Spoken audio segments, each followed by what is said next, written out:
வணக்கம்.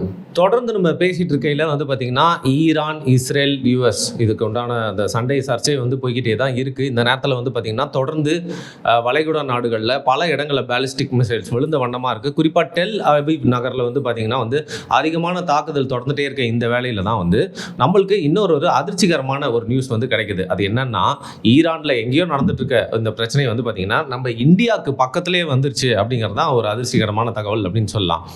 ஈரானுடைய ஒரு சப்மரைன் IRIS டேனா அப்படிங்கிற சப்மரைன் பார்த்தீங்கன்னா நம்ம இந்தியன் ஓஷனில் ஸ்ரீலங்காவும் இந்தியாவையும், அதாவது நம்ம தமிழ்நாட்டையும் தாண்டி போயிட்டு இருக்கிறப்போ ஒரு 40 நாட்டிக்கல் மைல்ஸ் பக்கத்தில் பார்த்தீங்கன்னா ஒரு டார்பிடோ அந்த சப்மரைன் தாக்குது. இது ஈரானை சேர்ந்ததுன்னு நான் ஏற்கனவே சொல்லியிருக்கேன் இல்லையா. ஸோ தாக்கி அழிக்கப்பட்டு அது முற்றிலுமா டெஸ்ட்ராய் மூழ்கிருச்சு. அதுக்குள்ள 180க்கும் மேற்பட்டோர் இருந்தாங்க. அவங்களுடைய நிலைமை என்ன ஆச்சு அப்படின்னு சொல்றதுக்கு முன்னாடி, ஃபர்ஸ்ட் ஆஃப் ஆல் இது என்ன ஒரு பின்னணியில் நடந்துச்சு, இது ஏன் நடந்துச்சு, இதற்கு பின்விளைவுகள் என்ன இருக்கும் அப்படிங்கிறத பார்க்கலாம். பொதுவாக ஈரானில் நடந்துட்டு இருக்க இந்த பிரச்சனை அப்போ ஏன் ஈரானோட சப்மரைன் நம்ம இந்தியன் ஓஷன் கிட்டே, ஏன் ஸ்ரீலங்கா கிட்டே, தமிழ்நாடு கிட்டே வரணும்? இங்கே ஏன் யூஎஸ் அவங்கள பார்த்தீங்கன்னா குறி பார்த்து அடிக்கிறதுக்கான வாய்ப்பு இருக்கா? ஏன் சண்டை இங்கே கொண்டு வராங்க அப்படிங்கிற கேள்வி பல பேருக்கு இருக்குது. இதில் எல்லாருமே என்ன சொல்கிறாங்க அப்படின்னு பார்த்தீங்கன்னா, இங்கே ஒரு ஈரான் சப்மரைன் இருந்துச்சு, யூஎஸ் ரொம்ப நேரமாக குறி வச்சுட்டு இருந்தாங்க, அடிச்சிட்டாங்க அப்படிங்கிறது. பட் பல பேருக்கு தெரியாத பின்னணி தகவல் என்ன அப்படின்னு பார்த்தீங்கன்னா, எப்பவுமே இந்த ஜாயிண்ட் ஆப்ரேஷன்ஸ் அப்படிங்கிறது பல நாடுகளுக்குள்ள நடக்கும். இந்த ட்ரைனிங் அப்படிங்கிற மாதிரி நடக்கும் இல்லையா. அப்படி இருக்கிறப்போ ஒரு பெரிய நேவல் பேஸ் அப்படிங்கிறது நம்ம இந்தியாவில் பல இடங்களில் இருந்தாலும் விசாகப்பட்டினத்தில் ஒரு பெரிய நேவல் பேஸ் இருக்குது. அங்கே என்னன்னு பார்த்தீங்கன்னா, அந்த நேவல் பேஸ் மட்டும் இல்லாமல் மற்ற நாடுகளோட கூட சேர்ந்து அந்த கூட்டு பயிற்சி அப்படின்னு ஒன்று பண்ணுவாங்க. இப்போது நம்மள ஒரு நாடும் நட்பு நாடும் இருக்குது அப்படின்னா ஒரு பிரச்சனையை எப்படி கையாளலாம், ஒரு சூழ்நிலையில் எப்படி பார்த்தீங்கன்னா சேர்ந்து செயல்படலாம், கோஆர்டினேஷனாக ஒவ்வொரு ஆர்மிக்கும் பார்த்தீங்கன்னா ட்ரைனிங் வர மாதிரி இருக்கும், கமாண்ட் வர மாதிரி இருக்கும். அப்படிங்கிற பட்சத்தில் எல்லாருமே ஒரு கூட்டு நடவடிக்கை அந்த பயிற்சியை செய்வாங்க. அப்படி தான் பல நாடுகளோட அந்த நேவல் ஷிப்ஸ் அண்ட் சப்மரைன்ஸ்லாம் இந்த ட்ரில்ல, இந்த கூட்டு பயிற்சியில் ஈடுபட்டுட்டு ஈரானுடைய அந்த சப்மரைன் வருது நம்மளுடைய இந்தியன் ஓஷன், அதாவது ஸ்ரீலங்காவையும் தமிழ்நாட்டையும் தாண்டி போய்கிட்டு இருக்கும்போது பார்த்தீங்கன்னா, இந்த இந்தியாவிலேருந்து ஒரு 40 நாட்டிக்கல் மைலுக்கு பக்கத்தில் டக்குன்னு ஒரு டார்பீடோ அந்த சப்மரைனை தாக்குது. எந்த ஒரு முன்னறிவிப்புமே இல்லாமல், எந்த ஒரு வார்னிங்குமே இல்லாமல் தான் பார்த்தீங்கன்னா அந்த தாக்குதல் நடந்தால் சொல்லப்படுது. ஆப்வியஸ்லி ஏற்கனவே சொன்ன மாதிரி ஒரு பெரிய டெமாலிஷன் சப்மரைன் பார்த்தீங்கன்னா இவ்வளோ பெரிய ஒரு தாக்குதலை தாங்கி திருப்பியும் அது மீண்டெழுறதுக்கு வாய்ப்பே இல்லை. இட்ஸ் நாட் அ ஷிப் அப்படிங்கிறதுனால உடனே மூழ்கிடுது. ஸோ க்ரூவில் பார்த்தீங்கன்னா 180 பேர் இருக்காங்க. உடனே ஒரு டிஸ்ட்ரெஸ் கால் அப்படின்னு ஒன்று பார்த்தீங்கன்னா, இந்த மாதிரி நேவியில் பொறுத்த வரைக்கும் என்ன அப்படின்னா, நீங்கள் எந்த நாட்டு, அதாவது எதிரி நாட்டு கப்பலாக இருந்தாலும் ஒரு டிஸ்ட்ரெஸ் கால் அப்படின்னு கொடுத்துட்டாங்கன்னா, நேவியை பொறுத்த வரைக்கும் அவங்களுக்குன்னு ஒரு நியாயம், ஒரு ரூல்ஸ் இருக்குது. அந்த டிஸ்ட்ரெஸ் கால் நம்ம கேட்டோன்னே நம்மளுக்கு சம்மந்தமே இல்லை அப்படின்னா கூட நம்ம நாட்டுக்கு பக்கத்துலேருந்து அந்த டிஸ்ட்ரெஸ் கால் வருது, ஏதாவது ஒரு கண்ட்ரியோட ஷிப்பில் இருந்தோ சப்மரைன் இருந்தோ இந்த மாதிரி டிஸ்ட்ரெஸ் கால் வருது அப்படிங்கிற பட்சத்தில் அந்த நாட்டுடைய நேவி உடனே போயிட்டு மீட்பு பணியில் ஈடுபடுவாங்க. அப்படி தான் பார்த்தீங்கன்னா ஸ்ரீலங்கன் நேவிக்கு அந்த டிஸ்ட்ரெஸ் கால் வந்தோடனே அவங்க என்ன பண்ணுறாங்க, அவங்களோட நேவி அந்த சைடுக்கு அனுப்பி அங்கே யாரெல்லாம் பார்த்தீங்கன்னா மிஞ்சிருக்காங்களோ அவங்களாம் மீட்கலாம் அப்படிங்கிற நடவடிக்கையை ஏற்படுறாங்க. அப்போ பார்த்தீங்கன்னா 30க்கும் மேற்பட்ட ஈரானியன் செயிலர்ஸை பார்த்தீங்கன்னா அந்த சப்மரைன் வெடிப்புலேருந்து உயிரோடு மீட்டுட்டு வராங்க. அதுக்கப்புறம் இன்னும் சில ஒரு 100 பாடிஸ் கிட்ட பார்த்தீங்கன்னா மீட்கிறாங்க. இன்னும் சில பேரோட பாடிஸ் மீட்கப்படல. அவங்களோட நிலை என்ன ஆச்சு அப்படிங்கிறது தெரியல. அந்த சப்மரைன் மூழ்கி அந்த இடத்துல டெமாலிஷ் ஆனதுக்கான தடம் எல்லாமே இருக்குது. அப்படி இருக்கிறப்போ மீட்டு அந்த 30க்கும் மேற்பட்ட ஈரானியன் செயிலர்ஸை கூட்டிகிட்டு கல்லே, அதாவது சதர்ன் பார்ட் ஆஃப் ஸ்ரீலங்கா இருக்கு இல்லையா, நம்ம முத்தையா முரளிதரனோட ரொம்ப பரிச்சயப்பட்ட இடம், அங்கே பார்த்தீங்கன்னா ஒரு ஹாஸ்பிட்டலில் வச்சு அவங்க எல்லாருமே ட்ரீட் பண்ணுறாங்க. ஸோ இந்த ட்ரீட் பண்ணுற ஃபுட்டேஜஸ்லாம் பார்த்தீங்கன்னா நிறைய பேர் தேடினாலும் சரியான ஃபுட்டேஜஸ் ஏன் கிடைக்கல அப்படின்னு பார்த்தீங்கன்னா, இந்த மாதிரி ஒரு நேவி டிஸ்ட்ரெஸ் ஏற்படுது அப்படின்ற பட்சத்தில் போய் மீட்டுட்டு வராங்க அப்படின்னா இன்னொரு ஒரு நாட்டோட ஆர்மியோட பர்சனல்ஸ் இந்த மாதிரி பார்த்தீங்கன்னா ஒரு ஹாஸ்பிட்டலில் சிகிச்சை எடுத்துகிட்டு இருக்கப்போ அவங்க அடிபட்டிருக்கிறது அப்படிங்கிறத பொதுவாக அந்த ஒரு ஃபுட்டேஜை வெளியிடக்கூடாது அப்படிங்கிறது ஒரு ரூல் மாதிரியான விஷயம்.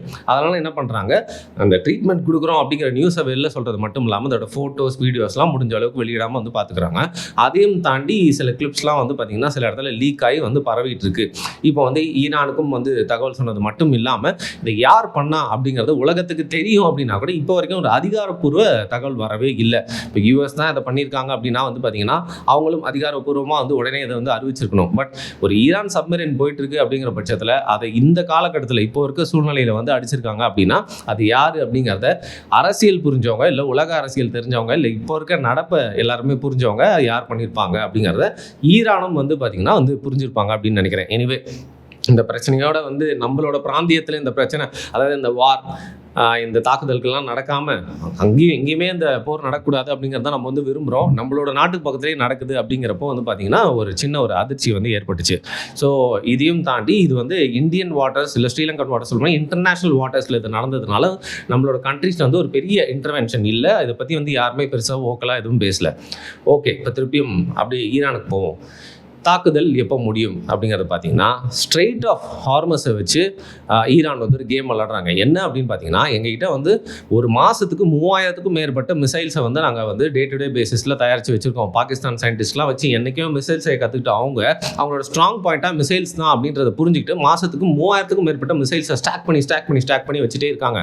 ஸோ இப்போ இன்னும் இருக்க சூழ்நிலையில் அப்படின்னு பார்த்தீங்கன்னா, ஈரானுக்கு ஆலைஸ் இல்லை. ஸோ வந்து ஒரு பெரிய ரேடாரை வந்து அழிக்கிறாங்க. அந்த ரேடாரை வச்சு தான் வந்து பார்த்திங்கன்னா யூஎஸ் பெரிய தாக்குதல்லாம் வந்துட்டு இருந்துச்சு.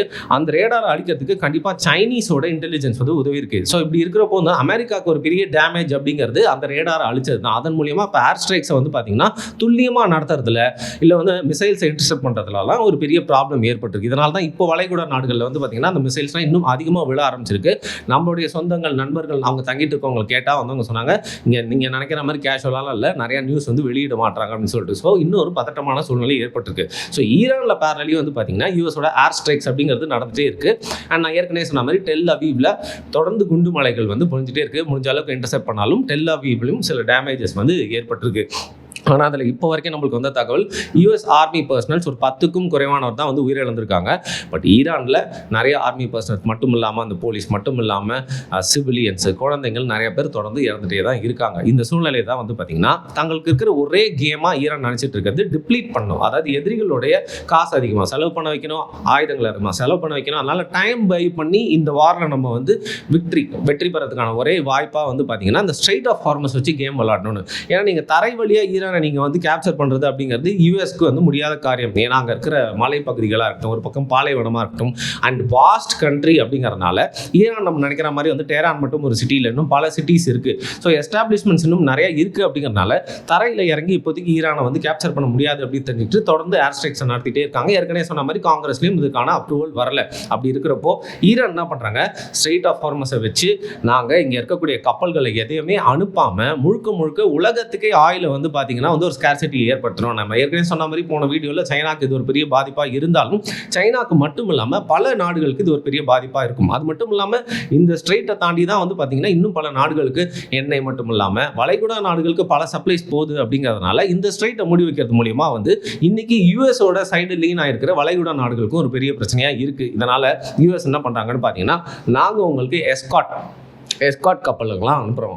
ஸோ நீங்கள் பிஸ்னஸ் பீப்புள் நிறைய பேர் தானே அந்த கப்பல்கள்லாம் இயக்கிட்டு இருக்காங்க. ஸோ அவங்களோட கார்கோவை அந்த சைட் கொண்டு போகும்போது உங்களுக்கு நாங்கள் முழு பாதுகாப்பு அளிக்கிறோம் அப்படின்னு சொல்லிட்டு இருந்தாலும், இவ்வளோ ஏர் ஸ்ட்ரைக்ஸில் பார்த்தீங்கன்னா வந்து இவ்வளோ கெத்தாக கில்லியாக இருக்கிற யூஎஸால் ஏன் அந்த ஸ்ட்ரெயிட் ஆஃப் ஹார்மஸை கட்டுப்படுத்த முடியலன்னு பார்த்தீங்கன்னா, ஸ்ட்ரெயிட் ஆஃப் ஹார்மஸ் கிட்ட வரக்கூடிய வார்ஷிப்ஸ் எதுவாக இருந்தாலும், அது எவ்வளோ பெரிய வார்ஷிப்பாக இருந்தாலும் அதை மிசைல் மூலியமாக அழிக்கிறதுக்கான முழு அத்தியாயத்தோடு வந்து பார்த்தீங்கன்னா வந்து எல்லாமே ஆயத்தத்தோடு வந்து பார்த்தீங்கன்னா அவங்க வந்து ரெடியாக இருக்கிறாங்க. அப்படி இருக்கிறப்போ இந்த ஸ்ட்ரெயிட் ஆஃப் ஹார்மஸ் கிட்ட ஏற்கனவே நிறைய லான்ச் பேட்ஸ் வச்சு மிசைலோட காத்துட்டு இருக்கிறதுனால யூஎஸ் உடைய எந்த மிலிட்ரி ஷிப்பும் வந்து பார்த்தீங்கன்னா அங்கே போனால் தாக்குதலுக்கு சமாளிக்க முடியாது. ஏன்னா கடலில் இருக்க ஒரு ஷிப்பு எவ்வளோதான் மிசைல்ஸ் வந்து இன்டர்செப்ட் பண்ணால் அதில் 1-2 பட்டுச்சுன்னா கூட அந்த கப்பலை வந்து கவிழ்த்துடலாம். இந்த ஒரே கேமை வச்சு தான் இன்னைக்கு வரைக்கும் ஈரான் வந்து பார்த்தீங்கன்னா அந்த ஸ்ட்ரெயிட் ஆஃப் ஹார்மஸை வச்சு இந்த வாரை தங்களுக்கு சாதகமாக எப்படி வந்து நீட்டலாம், இழுத்தடிக்கலாம். அதன் மூலியமாக வந்து பார்த்தீங்கன்னா உலக நாடுகள் ஒரு நஷ்டம் அடைகிறப்போ வந்து எல்லா நாடுகளும் சேர்ந்து வந்து இந்த நிறுத்தணும்னு சொல்லுவாங்க. அப்போ நம்ம யூஎஸ்க்கு ஒரு செக் வைக்கலாம் அப்படிங்கிற மாதிரி அவங்களோட ஸ்ட்ராட்டஜியை பயன்படுத்திட்டு இருக்காங்க.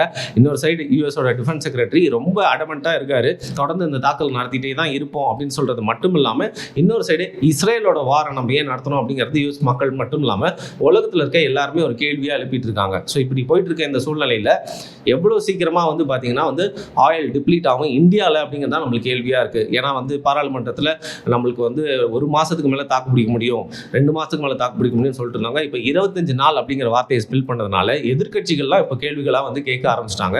ஸோ இந்த ஆயில் அப்படிங்கிறது நம்ம கண்ட்ரியில் எவ்வளோ இருப்பு இருக்குது அப்படிங்கிறது மட்டும் இல்லாமல் உலகத்துக்கே இந்த ஆயில் மூலியமா பிரச்சனை வர்றது மட்டும் இல்லாமல் வளைகுடா நாடுகள் மேலே இருக்க அந்த நம்பகத்தன்மை சேஃப் பிளேஸ் அப்படிங்கிறதையும் தாண்டி அவங்களுடைய போகக்கூடிய எல்லா சப்ளைஸுமே கட் ஆயிருக்கு. ஸோ இந்த நேரத்தில் யூஎஸ் ஈரான் மேலே எடுத்த இந்த நடவடிக்கை வெற்றியால் தேவையில்லாமல் அவங்களே போட்டு தலையில் மண்ணை வாரி போட்டுக்கிட்டாங்களா அப்படிங்கிறத இன்னும் வரக்கூடிய இந்த 2 நாள்களில் பொறுத்து இருந்து தான் பார்க்கணும். இப்போதைக்கு நம்மளுக்கு வந்திருக்க அப்டேட்ஸ் எல்லாத்தையும் உங்ககிட்ட வந்து சொல்லிட்டேன். இதை தாண்டி இந்த விஷயத்துக்கு இன்னும் நிறைய விஷயங்கள் வந்து பேசணும் அப்படின்னு தோன்றப்போ தேவைப்படுறப்போ வந்து அடுத்த காணொலியில் உங்களை சந்திக்கிறேன். மிக்க நன்றி.